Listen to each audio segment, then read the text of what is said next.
Welcome, ladies and gentlemen. Welcome to the Live Free Now show. I'm your host, John Bush, bringing you the news, views, tips, and tools you can use to live a free, prosperous, and healthy life. Today, I'm broadcasting to you from my office here in Central Texas, and we're going to be joined here shortly by Derrick Broze. And Derrick is going to share with us some of his updates and insights from the Libertarian Party Convention. And we're going to spend some time discussing Libertarian Party activism versus agorism and exit and build strategy. What is the optimal way to create greater freedom in your lives? Because really that's what we are after, creating greater freedom. And there's all sorts of different strategies to go about doing that. And I strongly believe that some of the strategies are far superior to others. And I think a lot of them kind of have folks spinning their wheels. So we're going to do a deep dive on that. I want to shout out folks that are tuning in from YouTube. We're also broadcasting live on X here. So shout out to the folks on X. There's a lot of chatter about the whole Libertarian Party Convention and all that stuff on X specifically. And I think we're streaming to Facebook as well. So let me know in the comments where you guys are coming in from. Oh, it looks like Derrick's there. It says it's asking him for a password. Let me see. Invite guests. That's strange. It should not require a password. Hold on one sec. Hey, Becca, do you have a password set up when you invite guests for Restream? Strange. Okay. Come say hi. Here's Becca, ladies and gentlemen. The one, the only Rebecca Bush coming at you. You need help with this? No, I think this should do it here. Yeah, let me see if there you Derrick go. will come Copy in. sent to me.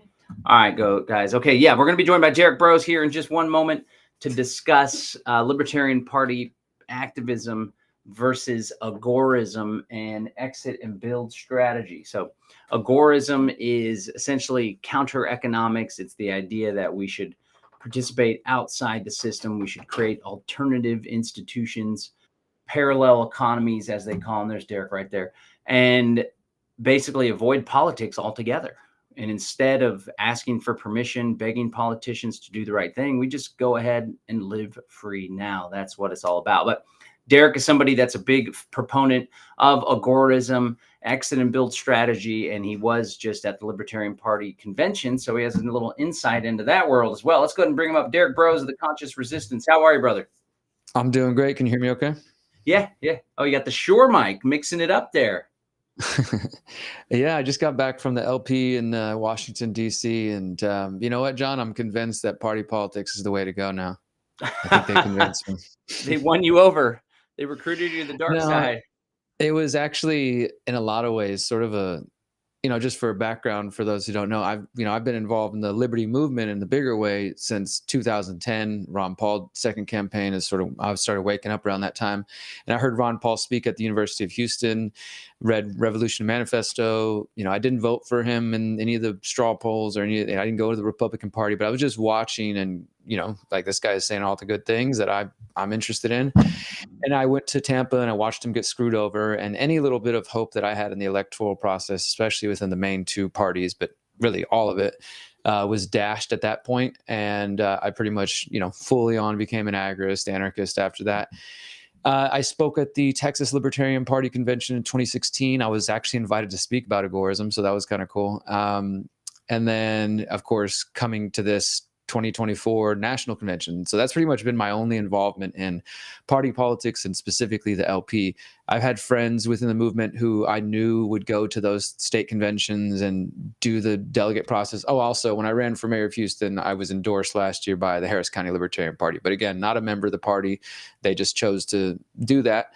And one of my old friends, Michael Heiss, who I know from the End the Fed days, Ron Paul days, based in Philly. He is the founder of the Mises Caucus that, quote unquote, took over the party 2 years ago. And just all this energy going into it. So that's kind of my only involvement, knowing people who have been involved in the leadership, knowing people who are doing so on a local level. I've got friends who run for Libertarian, this and that here in Texas. But I've never been a member, never had any faith in things getting achieved that way. I saw Ron Paul, of course, try to take the libertarianism through the Republican Party. There's still people who think that's the way to go. But overall, I've had no interest. And I can only say that being there in person just reinforced that.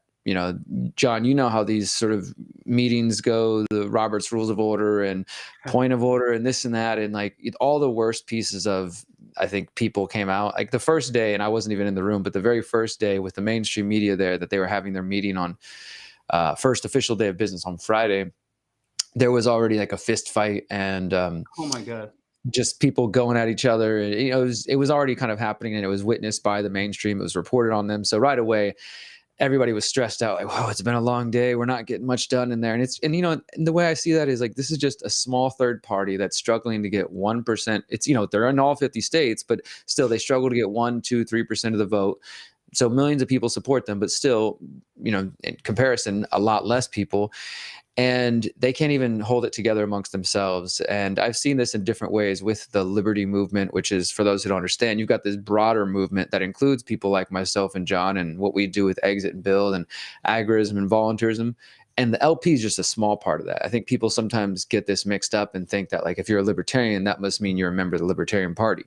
And that's why we often talk about big L libertarians who are mainly party members, and then small L libertarians who are those who are more part of the movement. And then I would say even kind of more specific among all that are the people like us, John, who are actually trying to do things, the exit builders, the agorists, the counter economists, the solutionaries, the people who are really trying to take our lives in our hands, not just talk about liberty on the internet or have podcasts or post memes, which are all useful in different ways, but actually live it, and not just run in the party every couple of years or fight over party politics, but actually try to incorporate these principles and live them on a daily basis. And so all of that was just reinforced for me after watching the hysterics going on there. Right on. Yeah. And, I think a big key differentiator between our approach, which is exit and build, right? And it's a great phrase and a great way of just understanding a strategy. You exit the systems you disagree with, that you find to be predatorial, controlling, subversive to your values, and then you build others. It's real simple. That's why it's kind of clicking with so many people. But I think one of the key differences is the Libertarian Party activism and political activism in general. It requires other people to do things in order to create greater freedom. You have to engage the system. You have to get people to vote a certain way. You have to get people to choose you as a delegate. You got to choose a presidential ticket, and then you got to try to get people to vote for that ticket as though that makes a difference in the first place. But then the cool thing about Exit and Build, and I think why it's resonating with so many people, is that you got to take responsibility into your own hands, and you got to take action. And at the end of the day, what you get out of Exit and Build is equal to what you put in. But with libertarianism, for example, Libertarian Party politics, big L libertarianism, you go to this convention, you spend all this time spinning your wheels, you got your slate of candidates or whatever, and then they don't even get elected as the delegates, or your plank in the what do you call it? The campaign platform doesn't get changed. The party platform doesn't get changed. All this nonsense. And then you get these candidates. We'll get into Chase Oliver and all this controversy here. And then you have your candidate. They end up getting 3% or whatever. All this time, all this energy was put into something that you have no control over. Contrast that again with, okay, I want to create greater freedom in my life. I care about the philosophy of liberty. What can I do now? Let's go plant a garden. Let's go start the co-op. Let's meet with natural health practitioners and promote them to other people. Let's trade outside the system. Those are all things that you put your energy into, and you're guaranteed to get fruit from that, as opposed to maybe nothing ever even comes of it. But I've been investing for the past year and all this energy, and they didn't even choose my guy, if that would even make a difference. What do you think about that? Just that philosophical difference. Well, one is action, one is responsibility. One you get something from no matter what. The other, you could put all this energy, all this money, all this time, and end up not one iota more free. I think that is a fundamental difference between what we're advocating and I think that the big problem that I've seen this more and more with talking to libertarians at the Libertarian Party, because there were some people there who, I would definitely say, John, this was not our crowd. Obviously, this is like people who the most of the crowd is, kind of really excited to see people like Dave Smith. Obviously, Dave Smith's been on Joe Rogan, but he's also been really a big part of the LP and working with Mike Heiss on the Mises caucus. He was at one point going to be their presidential candidate, and then he backed out last year to spend time with his family and chose not to do it. And a lot of people were disappointed. Those were the celebrities there. There were a few people who were like, oh, Derrick, I know your work. And, probably would have recognized you as well. And people who know about agorism, who seem to kind of be reluctantly participating in the party or just there to watch, with curiosity like I was. But overall, it seems like, and this is not just libertarians, this would apply to Democrats, Republicans, anybody else who votes, that at least I'll say who votes and does nothing else, because there is a difference. Some people, you might still be voters, but you are doing exit and build too, so that's fine. But the people who just vote and do nothing else and they're just living their lives complaining, those people, I think it's harder what we're talking about. This isn't an easy solution. We're talking about generational change. We're talking about actually changing your lifestyle, changing your habits, learning new tricks, like trying to figure out a whole new way to live, essentially, when you start taking the exit and build idea. Of course, we talk about exit and build in terms of exiting cities, getting land, things like that. But also, I like to talk about it in terms of exiting building from big tech or from, voting with your dollar, and stop, exit from those companies that don't align with your values or that are supporting the war or this and that. Build/support those who don't, exit and build from unhealthy mindsets. There's a lot of different ways we can apply this. But that's not you don't necessarily see that immediate return like some people think they're going to get from voting, which ultimately, of course, they don't. They, like you said, they put all this time and energy and they might not even get the result. Like Mike Heiss and Dave Smith and all these folks, they put all this energy into this takeover of the party, and then their candidate didn't even get elected. And it's just a whole weird situation, right? But they put 2 years into this and probably hundreds of thousands, if not millions of dollars, and fundraisers and energy and all this stuff. And if you just go in your backyard and build a garden, you're going to see a return in, a few months, and a month and a half, 6 months, depending on what you're growing. If you build a community garden with your freedom cell or your community, you're all going to benefit and value from that. If you learn a new skill and teach it to each other, you're all going to see a value from that. But in the bigger picture, the change we're talking about is generational. It's for our children and children's children and great-grandchildren and people that we're never going to meet. That doesn't sound as sexy or as exciting or as immediate gratification to some people as like, I can go vote for somebody and then feel like I did something. You're talking about, I have to do all this work and, change my life, and I might not even see the results of my labor right away. In some cases you do, like with the food, but the bigger picture, people think that by voting, they're somehow going to see the change they want. I would argue that you're spending time and resources that you could be doing exit and build on most likely failed strategies. And again, if you still feel like voting on the local level or whatever it is, then also exit and build, in between these elections and these boards of whatever things you're considering running for or pursuing, still be involved in the exit and build strategy. Don't just put all your faith in politicians. Don't put all your faith in thinking that we're going to be able to fix it through politics. Right on. Yeah. And the Mises caucus. So for folks not familiar, the Libertarian Party has been around since I think the mid 70s. And early on, it was very philosophically libertarian. It actually was about free markets and anti-war. And then slowly over time, I think more conservative folks took over and gained leadership, and it shifted away from being an educational movement, trying to wake people up to the philosophy of liberty using the ballot box, using elections, to more of a, hey, maybe we can actually win some races. And there have been some scattered races that win here and there, nothing too meaningful. But then it started being like, how can we appeal to most voters? So we can get more elections wins. And ultimately, that wasn't successful either way. But as you were sharing, this Mises caucus, it's a bunch of younger folks. They're rooted in the Ron Paul revolution, which is a positive thing. A lot of the message is good, a good, consistent libertarian message, except their means are not consistent with the ends of a free society, which, Sam Conkin talks a lot about the importance of a consistency with the means and the ends.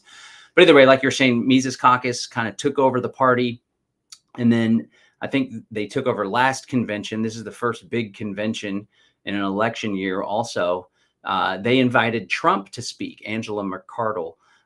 Can you speak about that? So RFK Jr. spoke, Trump spoke, and me personally, I'll get your take, but I think that was actually probably one of the best things that they did, at least to get some exposure, at least have some level of credibility or legitimacy, because for the most part, the Libertarian Party, even though there's all these people that are all worked up and so invested in it, it's largely irrelevant on the political scene as far as bringing about change on a grand scale or having an impact on American politics.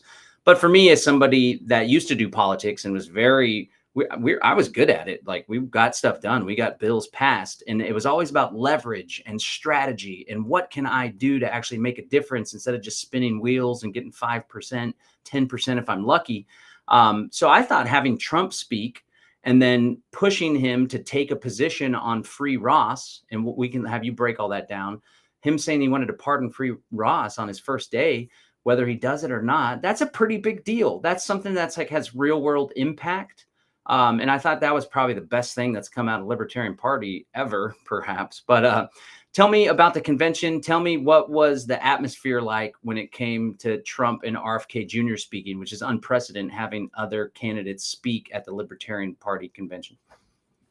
Yeah, not only is it unprecedented because in relation to the Libertarian Party, it's never happened with any political party where the candidate, the presidential, he hasn't been officially chosen by the Republican Party, but we know Trump's going to be the Republican nominee. But the nominee for president from one party speaking at the convention for another party where they're supposed to be there to nominate their own candidate.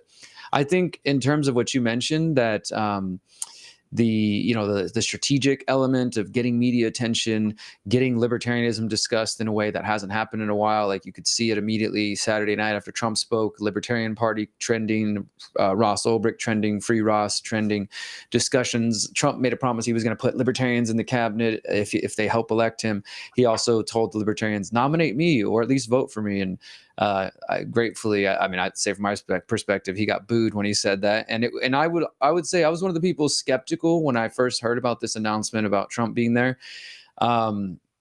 and critical. I actually chose to come because of that. I wasn't really interested in going to Libertarian Party convention. So even on that way, it worked, right? It got me there. I figured, like, this is going to be a historic thing one way or the other, and I got to be there to document it. Like, if all the libertarians go pro-Trump, the Libertarian Party at least, I wanted to be there to show it. Like, look, they're turning Trumpers. It's true. Maybe this was a MAGA operation, or to show what actually happened, which was the vast majority of libertarians booed Trump and, just shamed him out of the room and called him out where he was lying and saying just false things or exaggerating things. And then, applauded a few times when he said some things that aligned with them. But of course, this is a politician in the middle of a political campaign, in the middle of election year, who knows things are going to be close between him and his opponent, Biden, and knows that RFK is potentially pulling people away from him and Biden. So, yeah, I think that does show some level of quote unquote legitimacy, that the former president of the U.S. is willing to come speak to the Libertarian Party and plead with them to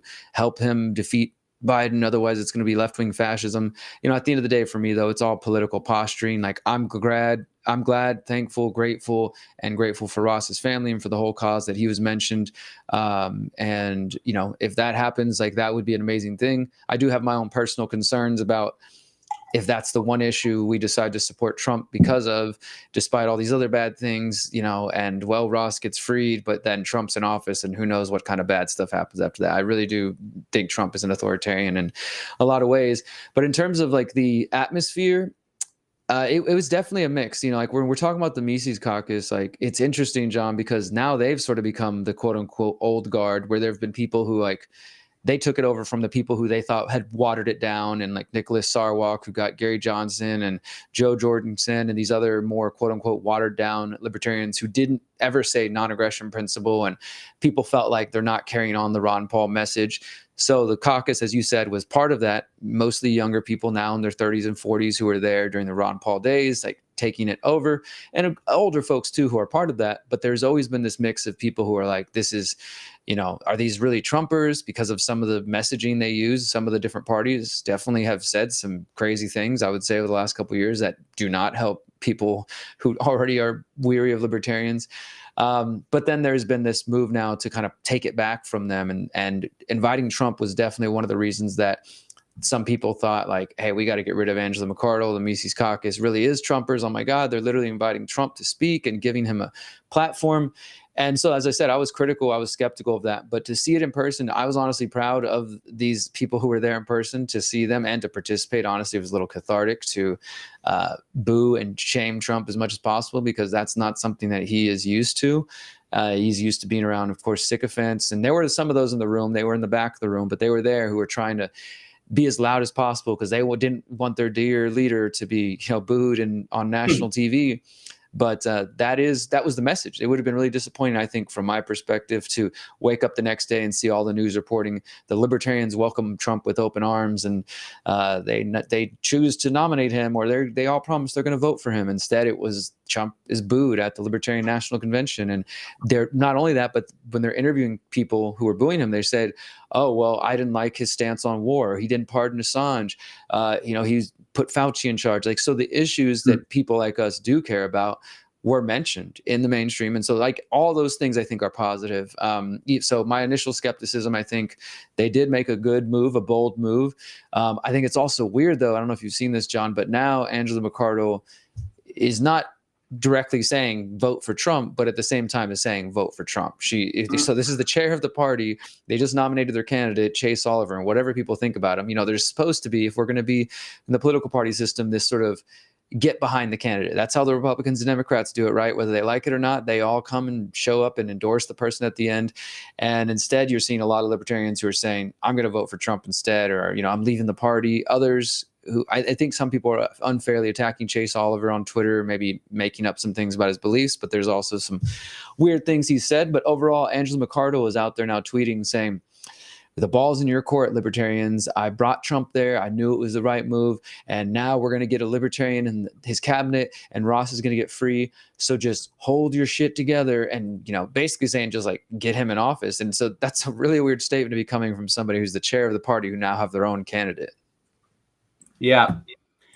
Yeah. And, my take on it, in all honesty, and again, I'm not in that game, but if I was in that game, I actually think that's a good approach. Like, because again, you have these obscure candidates that nobody cares about. Gary Johnson, I guess, was the most popular with the most name recognition because he actually was a governor, but he was terrible and had all these gaffes, and nobody takes libertarian. Most of the public doesn't even want liberty. They are comfortable. They're caught in this hypnotic rhythm. They're struggling to make ends meet. If they had the time to contemplate what the causes of their woes are, government, Federal Reserve mostly, right, then maybe they would step out of that. But everybody's just so busy, they don't even have time to think about it. Anyway, it's like, all right, we got this Chase Oliver guy, and then you had JoJo Jorgensen before that, and Bill Weld. And then even before that, there was homeboy that's former CIA. Remember that guy's name? He was a Congress critter or something like that. Some total. No, I can't remember him. Yeah, he was a former I haven't even CIA. paid attention that much until just this. It's always clowns either way. Whether you pay attention or not, you can guarantee that the presidential candidate for the Libertarian Party is going to be pretty boring, irrelevant, or not even a libertarian. But either way, I think that it's a positive. If I were playing in the trenches, it'd be like, let's get a cabinet member. And again, those are campaign promises. So either way. All right. So let me ask you this. Real quick, one thought I have that makes our exit and build thing just easier, more graceful, we all get along, is because when you get into these party politics, it's a zero-sum game. It's either this person is the candidate or this person is the candidate. It's either this group of people take over the LNC or this group takes over the Libertarian Steering Committee, basically. But with our thing, it's like, hey, you did great. I'm so proud of you. Teach me what you did. I'm trying to do the similar thing. And we just like kind of prop one another up. Let me ask you this, because I think you're really good at this.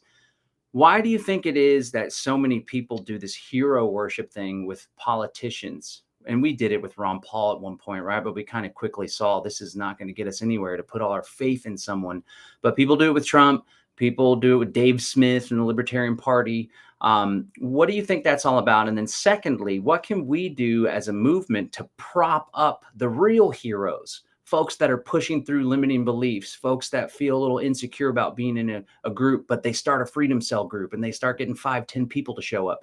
I think you really do a good job when it comes to choosing folks for the greater reset and the people's reset, people that I never heard of and now I consider friends and I'm collaborating with, and I invite them to the Land Summit, for example. Why is it that everyone's just so into this hero worship, external faith kind of deal? And then what can we do to help encourage people to look within, but then also to spotlight the grassroots activists that are doing good work in this world that we could all learn from? Yeah, I mean, there might be some kind of psychological element of why humans fall into savior, hero worship, etc. I mean, there's a lot of people who've inspired me over the years, including Ron Paul, Samuel Konkin, John Trudell, different people that I, whether they're authors, political activists, things like that. Just kind of fall into the trap of seeing them as flawless guys, people that I need to defend at all costs or things like that. I think that understanding that your heroes are human and flawed is important so that you don't fall into that, right? But I think also it probably comes from something internal that people maybe, in fact, I hear this from people. I've heard this in the last week where people say things like, if Trump isn't who he says he is, then we're screwed. So let's not even consider that option, right? So there's this fear that if the politician or this podcaster or whatever that I'm putting my faith in and that I'm hoping that they're going to be the voice that, I couldn't do, there's like some self-doubt, probably lack of self-worth in there, and sort of you're outsourcing your power in this way of saying this other person's going to go do it for me. This person, they have the skills that I don't have, maybe even if that's just kind of a subconscious thought. And then people unwilling to accept that the idea that they might have to do something themselves, right? So if Trump isn't all this hero and fighting the deep state and everything, if he actually is a bad guy, oh my God, then things are really screwed. It's going to be communism and it's the end of the world, everything, instead of the idea that, well, maybe that means it's in our hands. Maybe that's actually a positive thing to sort of step away from outsourcing your power and to, even though it can be scary at first and maybe just new to a lot of people, stepping into your own power and claiming that power and claiming the fact that, like, yeah, your life is in your own hands and your family is depending on you and your community is depending on you, and we can collaborate, we can co-create and do some beautiful things. That's, I think, more empowering if people can get to that point. But it's also scary, just like all sort of cognitive dissonance and kind of letting go of believing in these what I call these various layers of deception. People start waking up and they realize there's corruption in the world. Oh my God, the government's lying to me. And then typically they fall to one way or the other. They're like, okay, well, so I'm going to vote for the Republicans because they seem like they're going to fix this problem that I'm concerned about, or the Democrats, or no, I'm going to go third party, Libertarians. And then hopefully you get to a point where you realize, oh my God, the system's rigged and both main pushing parties are corrupt, and the third parties aren't really able to do much of anything. Let me go beyond that. Let me look for solutions that are outside of this political game. And I think that's where we lie with Exit and Build, with agorism. And, speaking back to the LNC real quick, I did mention this to Dave Smith and to a couple other people, because again, like, they don't really know about what we do because their heads are just so deep. And in fact, like, I was supposed to interview Dave and we kept delaying it because he wanted to be in there for the whole party politics of like the 7-hour debating and voting on who was going to be the next chair. That was just like so important for him that he had to be there and like, nail biting and watching the whole thing, and not talking shit. I'm just saying that's where his world is. He's in that thing. And to me, I couldn't care less. I'm like, whatever, I'll hear later who won the dang thing. I don't need to be in there and hearing all the booing and just the whatever going back and forth with each other. But that's his world, and that's what a lot of these folks who are within the LP understand. So when I did talk to him, though, I gave him a copy of my book, How to Opt Out the Technocratic State, which is where the Exit and Build phrase and idea came from, largely inspired, of course, by Samuel Konkin and agorism. And I just explained to him, I said, we have an event that we do called the Greater Reset. We're doing the People's Reset in Mexico. Now we're going to the UK. We're reaching people all around the world. But we're doing something called freedom cells, and we're not focused on the party at all. Like, we're just kind of actually promoting liberty and telling people to get out of systems, which, by the way, I guarantee you the vast majority of the people in that room aren't growing their food, are using big tech, are maybe still struggling to, still dependent on the grocery stores, or dependent on, like, if the next COVID whatever came along, like many people, they would be dependent on the government systems and would have to figure out, how am I going to get into the store and get my food if I don't have a shot, or my carbon credits are too low, or whatever the next thing is. Because even though they they believe in liberty and they understand the philosophical principles, they're not really living it in a lot of cases. I've noticed this years ago when I started getting involved in the liberty movement back in 2011, 2012, started going to events and talking to people. And there's good people who get it philosophically, and none of us are perfect. I'm not perfect. I'm not claiming that I'm the perfect libertarian or anything like that.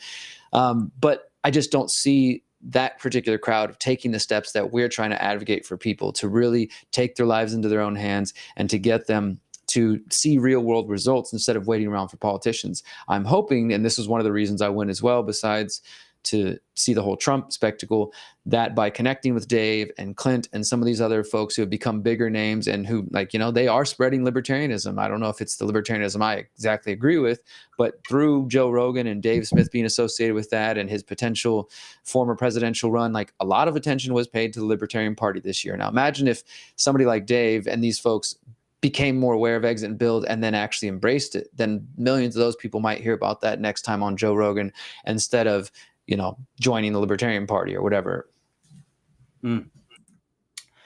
Yeah, that's a good point. And I will say about Dave Smith, he's one hell of a communicator. He's really good at putting together an argument and arguing against somebody. And I definitely appreciate the position that he's taken when it comes to There's only Israel. one other person that I think that of that, and it's funny that just, well, besides you and I, like, I thought about this, I was like, if John and I wanted to play the party politics, we could totally communicate this message way better. But I'm like, I don't have the energy. I'm not doing that. But it's one of our old friends. I thought you loved playing politics. No, not definitely not at that level. Not at that level at all, man. On a local level, even then it's slimy. But one person that comes to mind who I thought, who's not around anymore, who has sabotaged their own career, I'm not going to name any names, but was around years ago and wanted to run for president and was one of the best communicators of liberty, whatever personal issues they may have had. He's no longer around, and now Dave Smith's here, and Dave, I think, does do a good job. Beyond that, they had Michael Rechtenwald, who is the Mises Caucus chosen candidate who didn't end up winning, and you know, he's a pretty good messenger as well. I could definitely tell he was trying to like mimic Milei and some of his mannerisms or whatever. But unfortunately, and this is reported in the mainstream press, he ate a cannabis gummy right before his talk, right before Trump, and was just all stoned and like all over the place, and that made the news. Wow. Yeah, there's a lot of clown show antics going on. Do you think it's worthwhile? Because I know that you've been invited to speak at local or state Libertarian Party chapters ever since the Mises Caucus became more influential. And it may not be that like Angela McArdle or Dave Smith or like we need to exit and build and agorism is the way, but there definitely is more of an influence in the party now since the Mises Caucus, younger people, influence that we've had with our message. I was invited to speak. It didn't pan out, but one of the local states, I don't remember who it was, they wanted to do something specifically about agorism. Do you think there's any hope there? Do you think we should try to build bridges, build alliances, and try to infect the message, or just do our thing and hope it catches on?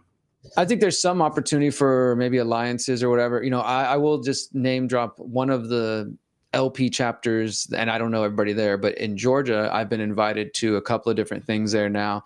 And from what I've seen, and then specifically to talk about like, hey, tell us how you use crypto and you live outside of the system, or, you know, what's exit and build about. So I don't think all the LP chapters are just total brainwash status who don't do anything other than, you know, put time into the party. I think there are people who probably have that inside outside game and, you know, do the party is one of their activities, but then they're also growing food at home, or they're involved in different projects and they know about people like us and they're interested in it. And for whatever reason, they still choose to do the party, and that's their thing. So I think there's opportunities on that.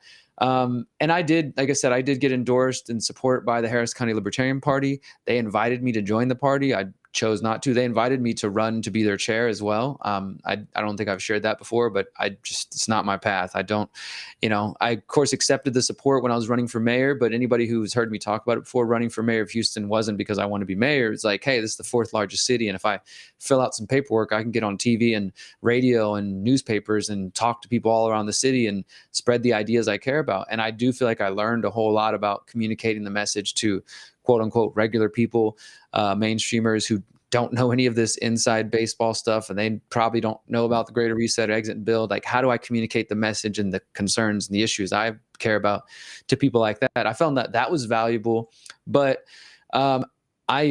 it's really just that they're going to have to come to our side, because like, unless me and you get invited to speak at an LP event, or somebody else in the movement that we've co-created here get invited to speak about exit and build, I'm not going to be running for office and spreading that idea through the party or becoming a member or anything like that. But sure, if they want to come to our events and learn more about like, hey, here's other ways to approach liberty and approach freedom, still do your LP stuff if you want in the meantime, but learn about all these different areas that we're promoting.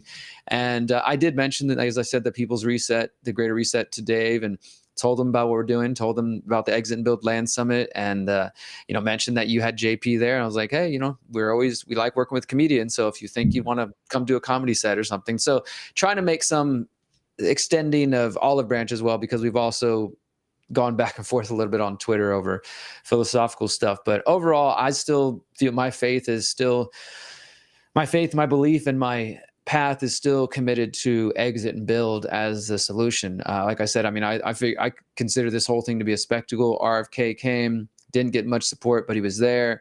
Trump came, the media talked about it, but and libertarians are riding this buzz high, this whole week, I'm sure. But I guarantee you, in about a week or two, nobody's gonna be talking about libertarians anymore. That's just my assessment of this. Like, and I doubt Trump is gonna keep his promises. Again, that's just my personal belief. If he is elected, and I think people who are voting for him just because of those promises are ignoring the reality that Trump lied before, and that politicians lie. It's campaign season, et cetera. I know it feels good to get mentioned, and especially for Ross, like, that's amazing. Like, it brought me to tears just to look around the room and see all these free Ross signs and hear everybody chanting that, and knowing that the mainstream was covering it like that. I'm there for it.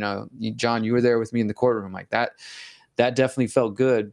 But these people are politicians. We can't put our faith in them. At least I choose not to put my faith in them. And I'm going to put my energy and time into my community to continuing to promote the exit and build idea, to network with those and collaborate with those who are interested, but also recognize where we diverge and where we aren't going to necessarily align. Like, I'm not going to spend hundreds of hours and my time and money and energy going into the party. They can do that if they want. But if they want to come learn and sort of pick up the side of liberty that we're promoting, then I would welcome that. Invite anybody who is more on the political side to come learn what exit and build is about. Right on. Okay, good.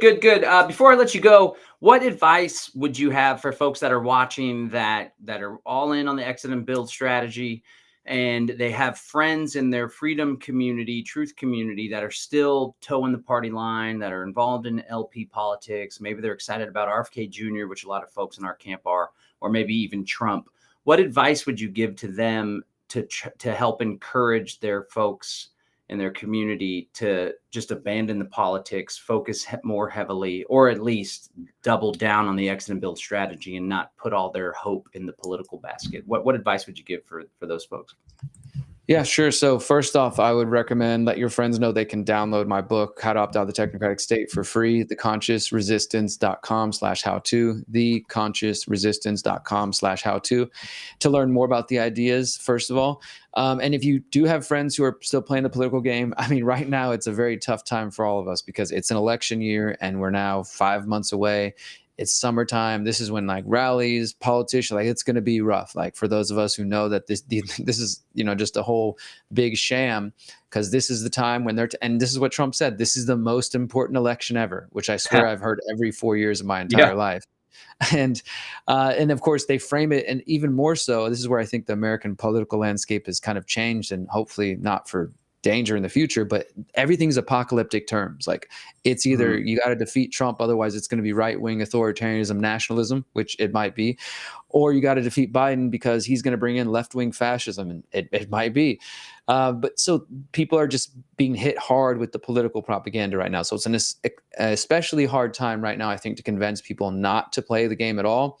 Maybe what might work right now is at least encouraging them, like, look, okay, I get it. You like Trump. I get it. You like RFK.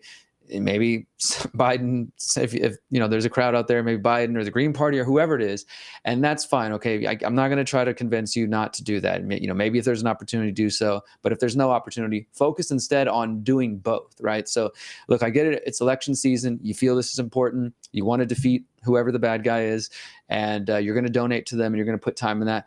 I would invite you also, look, if you're sending them $20 a week or, $500 a month to these campaigns, imagine if you invested that money in yourself. Imagine if you got together with some of your local activists who are concerned about food, and you started going to the farmers market together, and y'all made an effort to get down a list of local farmers that you could connect with and get to know their farms. Go visit the farms directly, develop relationships with them so you can buy food outside of just the Saturday farmers market during the week when you need more raw milk or whatever you eat. Things like that, right? Imagine if you got together with these people and said, hey, let's watch a documentary about permaculture. Like, have you ever heard this term, permaculture? It's about growing food and designing homes and being, more, I know people don't like this word, sustainable, not UN sustainable, but real sustainable, and taking care of yourself and self-reliant and actually organizing around these ideas. You can do both. You can, go wait 5 months from now and go happily vote and get your little sticker if you want. But what happens in the meantime, right? So that's one good thing I would say. Like, we're about to hit June 1st. So imagine if you told your friends, let's spend this summer learning how to grow our own food. Let's spend this summer getting off of big tech. We'll do it bit by bit. Let's just switch from Google first, and we'll go from Google Docs to CryptPad. Let's take it step by step as a group, even if it's just you and one other friend, or if you got enough, form a freedom cell, freedomcells.org. And set these little goals, like, because you have June, July, August, September, October. That's 5 months till the election, 5 months in a week. So that's a lot of time that you can accomplish different things. Give yourself, your community, or challenge them. Say, like, let's set goals between now and the election. You're going to vote. That's fine. I'm not going to argue with you about it. But let's see what we can accomplish outside of just politics, outside of just voting. The time that you would spend promoting your candidate or donating your candidate, take that money, invest it in yourself. Let's create emergency bags together. Let's learn skills together. Let's all teach each other how to do CPR so we know how to take care of each other in emergency. It's hurricane season down here in this part of Texas, and weather's getting crazy. So you guys might want to come together as a group and form a mutual aid group and have a plan in case the power goes out. There's all kinds of useful things you can do, skills you can give yourself, ways you can break away from the corporate state matrix and protect your privacy and protect your liberty over the next 5 months before the election hits. That would be my thing, is like election challenge. I might even have to put a video about this, John, and specifically challenge people, like, you have 5 months till the election. Let's see what you can accomplish, right? You want to vote? Okay, let's wait around for 5 months and do that. But what else can you do to bring more liberty into your life over the next 5 months? Good stuff. And that's something, like we were sharing earlier, you're guaranteed to get benefit from that. It's not like spinning your wheels and then, oh, Trump got cheated again and Biden's in office. Or, your RFK Jr., whatever it may be. You actually get benefit from every single hour that you put into gardening, becoming more prepared. So we did have somebody here, Rise to Liberty. They posted, what if I encourage these ideas from an official Libertarian Party social media page? That'd be great. Because, folks are involved in the Libertarian Party. They at least care about liberty to some degree. And I think these ideas are getting more and more attractive because it is so action oriented. So good stuff. When you were saying about the challenge, there was this guy named Harold that was an agorist back in the day, and he had this website that showed all of the donation money that went into these candidates. This must have been the 2012 election. And it was saying, like, look at all the stuff that this money could be spent on, like feeding this many people, creating this many houses for homeless folks. Like, we could actually solve real world problems. So just the same as spending money on a candidate, you could use that money elsewhere. Arguably more important and more valuable than money is our time and our attention. So I'm all with you. If we actually do want to turn this ship around and create a real environment of freedom, not only for us in the present moment, but for future generations, as you always say, then it's going to take the hard work, taking responsibility, not relying on politicians or political parties to solve these problems for us. And the only way to do that is to get your feet dirty, your hands dirty, and put some elbow grease into it. So thanks so much, Derrick, for joining us, for leading the way, for leading by example. Appreciate you, man. Can you share your websites again? I know you said how to opt out of the technocratic state. That's a great primer to start on this whole journey and actions and being aware of the problem, but more importantly, the solutions. You want to share that again and share the Conscious Resistance Network?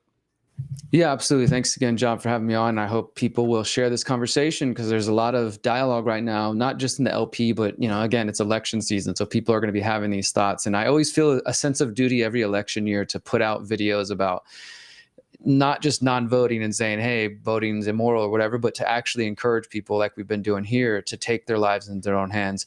If you want to find more of my content, guys, you can look me up at theconsciousresistance.com, and whatever social media you're on, you can search The Conscious Resistance or just search my name, Derrick Broze, and you'll find me. I've been mostly active lately on Twitter and on Telegram, and still post on Facebook. Don't get as much interaction, but I still post in there. And of course, putting out videos on a weekly basis at theconsciousresistance.com. And the book is How to Opt Out of the Technocratic State. It's available in Spanish, German, the Japanese translation's happening right now. And there's also an audio book for free that can all be found at theconsciousresistance.com/how-to. Cool. All right. Thanks so much, Derrick. Appreciate you, man. Take care. We'll talk soon. Thank you, man. Bye. All right, ladies and gentlemen, thanks so much for tuning in, folks that joined us on Facebook, on x.com, aka Twitter, and of course the old YouTube stream. This is the Live Free Now show. If you want to keep up with the work that I'm doing and subscribe to our free daily email newsletter, I want to encourage you to join at livefree.academy/email. livefree.academy/email. We got a lot of stuff in the works in Live Free Academy. Exit and Build 5 is going to be at Polyface Farms. We haven't shared that too many places, so you guys that are watching are in the know. Also, the people that attended the Land Summit 4 know, but that'll be in Virginia with Joel Salatin. We're going to open up early bird tickets to the public here soon, but folks are right now, the people that attended Land Summit 4 are getting a shot at it. So we'd love for folks to join us, and we're doing some cool stuff. Was just talking about it earlier with the team. So you can expect more in-person events from Live Free Academy, more webinars and workshops. And pretty soon we're going to be doing a master class on the private realm, on the Trinity law model, which is a trust, a PMA, and a 508c1a. Lots of people are really excited about that. I'm finally diving into that world for our own eco community we're building, and excited to share what we're learning, what we're doing, but also to help bring experts to teach you guys how to opt out of the public realm into the private realm. I think it goes hand in hand with agorism. Anyway, this is John Bush reminding you to stay free out there, and thanking you for tuning in to the Live Free Now show, where we bring you the news, views, tips, and tools you can use to live a free, prosperous, and healthy life. If you're tuned in now, I'd love for you to join us, subscribe to the podcast. You can do that at livefreenow.show, livefreenow.show. All right, until next time, stay free out there. Bye.